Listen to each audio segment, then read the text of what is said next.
So, ano bago? Starting off, ayan, ito na nga yung 4-day work week. Baka magpunta kayo sa BIR kung kailan sila work from home ha. Wala kayong aabutan dyan. So, again, effective Monday, March 9, nag-start na yung 4-day on-site, 1-day work from home. Sana all talaga. And, eto, may nahuli na naman. Medyo 93.7 million.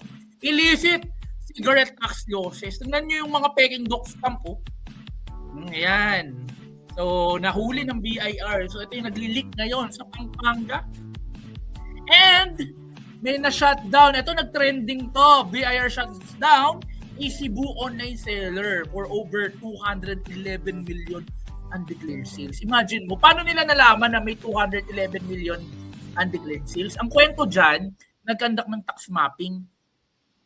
So, inisyuhan sila ng, sa atin lang, inisyuhan sila ng mission order. So, dahil may mission order, okay, nag-conduct ng survey ng CBIR para ma-detect o makita ano talaga yung nagiging regular sales, no?